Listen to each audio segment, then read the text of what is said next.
The alarm shrieked through the tiny supermarket as a trembling, paralyzed girl in a worn-out wheelchair clutched a loaf of bread to her chest, eyes wide, voice trapped in fear, and before anyone could speak, a towering security guard marched toward her, ready to drag her away. But just wait until you see who steps between them at the very last second. Before we begin, make sure you like this video and subscribe to Slow and Steady Wins the Race, so you never miss stories that touch the heart and shake the soul. Now, let's begin.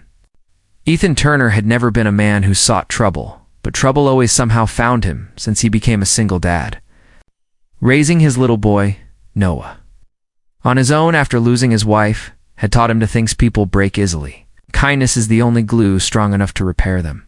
That day, while shopping for groceries after Noah's physical therapy session, he heard the alarm and turned to see the frightened girl in the wheelchair. Her hand shook so badly the bread almost slipped from her lap. The manager rushed forward shouting, "We have cameras, young lady. You're not leaving until we call the police." The girl's lower lip quivered as she whispered, I didn't mean to. I'm just hungry." The guard's hand clenched around her wheelchair handle, ready to wheel her away, but before he could, Ethan strode forward and raised his palm. "Let go of her," he said calmly, voice steady but firm. The guard scoffed. "She stole. Move aside." Ethan stepped closer, placing his body between them. "She's a child. She's scared, and you don't touch her again." The room fell silent, the tension thick enough to split the air. Noah tugged Ethan's sleeve, eyes full of worry. "Dad, help her." Those three small words fueled Ethan's heart like fire. He knelt beside the girl. "What's your name?" "Lila," she whispered, tears streaking her dirt-smudged cheeks. I can't move my legs. My dad, he's gone. I had no money, and my stomach hurts so much." Ethan swallowed hard. Something about her reminded him of Noah on his darkest days. "It's okay, Lila," he murmured. "You're not alone anymore." He turned to the manager. "I'll pay for the bread and anything else she needs." "You're not calling the police," the manager frowned. "Rules are rules." But Ethan stepped so close the man backed up. "Humanity is also a rule. I'd follow that one first."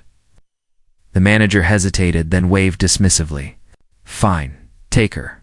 But don't bring her back if she steals again." Ethan exhaled in relief and gently pushed Lila's wheelchair out of the store while Noah carried the bag of food beside her. Once they reached the parking lot, Lila began sobbing silently. "I'm sorry," she whispered. "I didn't want to cause trouble."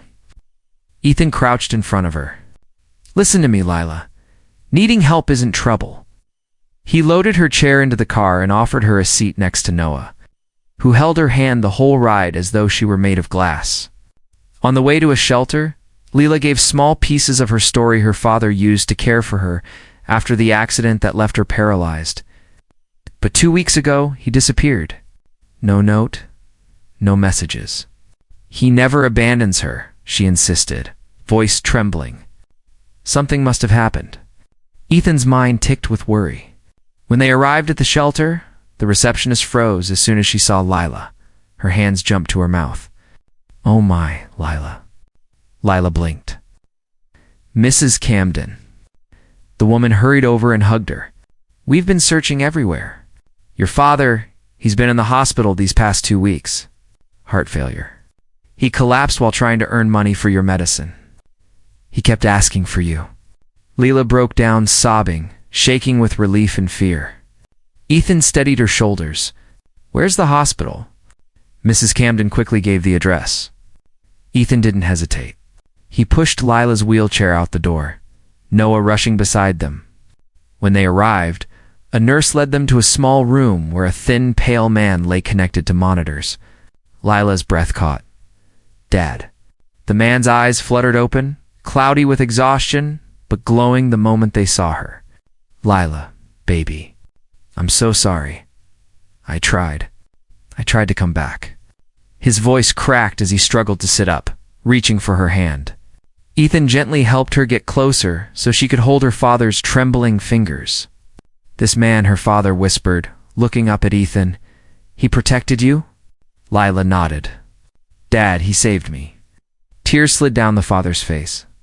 "Sir, thank you. I owe you everything." Ethan shook his head. "No, you just focus on healing. Both of you deserve better days." His father and daughter embraced. Noah leaned against Ethan's side and whispered, "Dad, you always say kindness comes back. Is this what you meant?" Ethan smiled softly.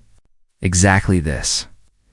And in that small hospital room, filled with beeping machines and broken hearts finally being mended, Ethan realized that sometimes protecting a stranger is exactly what leads you to the family you didn't know you needed. If this story touched your heart, don't forget to like this video and subscribe to Slow and Steady Wins the Race for more powerful, emotional stories.